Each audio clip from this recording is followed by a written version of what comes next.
He was a ghost in the fog, a whisper of violence that turned the bustling heart of the British Empire into a hunting ground. In the autumn of 1888, in the impoverished, gaslit labyrinth of Whitechapel, London, a story began to unfold that would eclipse all others. A name that would become synonymous with terror. Jack the Ripper. This is not just a tale of murder, but a bloody trail of fear, a puzzle with missing pieces, and a cast of characters, forever bound to one of history's most enduring mysteries. It begins not with the killer, but with his victims. Women whose lives were as harsh as the district they called home. Mary Ann Nichols, a mother of 5 with a gentle smile that belied her struggles with drink and destitution, was found in the early hours of August 31st. Her body, lying in the filth of Bucks Row, was a prelude of the horror to come. She was, in the cold, clinical words of the inquest, the subject of a murder of exceptional ferocity.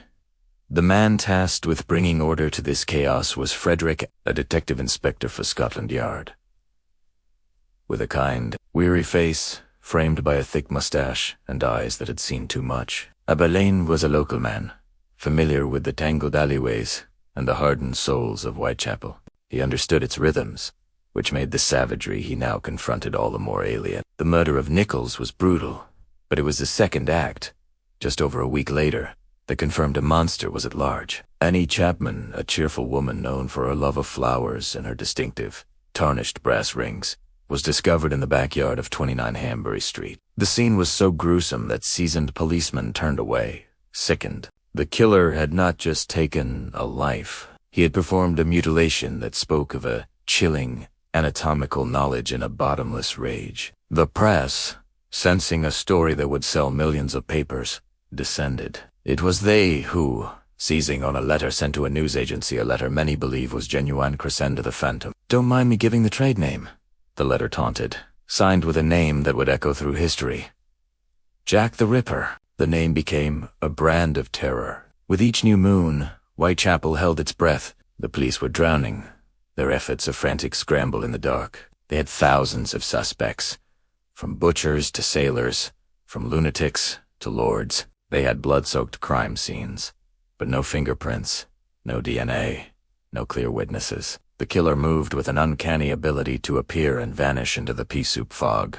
The stakes, already unimaginably high, were ratcheted to a breaking point on the night of September 30th, a night that would become known as the double event. First, Elizabeth Stride, a Swedish immigrant with a fiery temper and a quiet longing for home, was found with her throat slit in Berners Street. The act was interrupted. The killer's work was incomplete.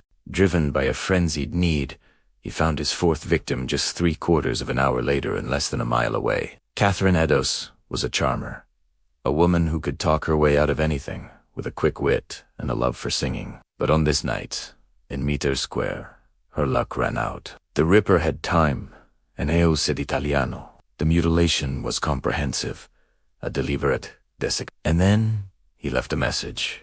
A piece of Catherine's apron, soaked in water from a nearby tap, was found discarded in a doorway in Goulston Street. Above it, chalked on the wall, was a graffito that would ignite a political firestorm. "The Jews are the men that will not be blamed for nothing." Superintendent Thomas Arnold, fearing the message would provoke rampant anti-Semitic violence in a district with a large Jewish population, made a fateful decision. He ordered it washed away before it could be photographed. It was a catastrophic error, the erasure of what might have been the Ripper's only public communication. The investigation was now poisoned by politics, prejudice, and sheer panic. The final canonical victim, Mary Jane Kelly, was different. She was younger, lived in a small rented room at 30 Miller's Court, and her murder, on November 9th, was the crescendo of horror. The killer was no longer confined to a shadowy yard or a public square. It wasn't sealed behind a locked door, and he took his time. What was left of Mary Jane Kelly was not so much a body as a crime scene in itself. A tableau of such utter annihilation that it silenced even the most sensationalist newspapers. The violence had escalated to a fever pitch, and then, as abruptly as it began, it stopped. The fog lifted. The letters to the press ceased. Jack the Ripper was gone. But for Abberline and his team, the work continued. A slow, grinding process of dead ends and false hopes. They had their theories. One centered on Montague John Druitt, a barrister and teacher with a history of mental illness in his family, who was found drowned in the Thames shortly after the Kelly murder. Was it a suicide of guilt? Another suspect was Aaron Kosminski, a Polish Jew and a barber, who was committed to an asylum in 1891 and was, according to some notes made by a high-ranking official, said to have hated women.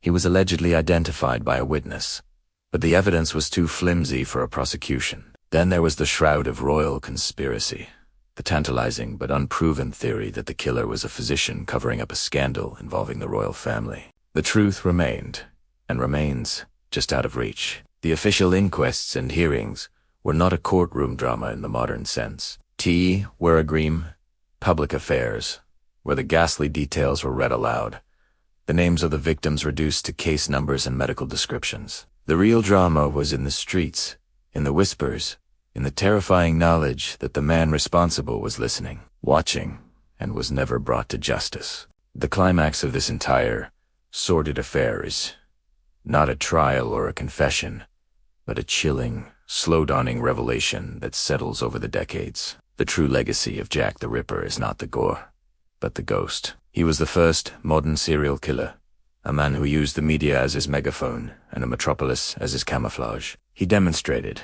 with brutal efficiency, the limitations of the police force and the boundless nature of human darkness. He forced a society to look into the abyss and see its own reflection, the poverty it ignored, the women it discarded, the justice it could not deliver. He proved that a monster could become a myth, and that a myth could be immortal. The bloody trail he left did not lead to a gallows, but into the endless corridors of our imagination, a cold case that will never be closed. He walked out of the fog, and he simply walked back in, leaving the world to forever wonder who he was, and if, in some form, he is still here. If stories like this keep you hooked, hit subscribe for more.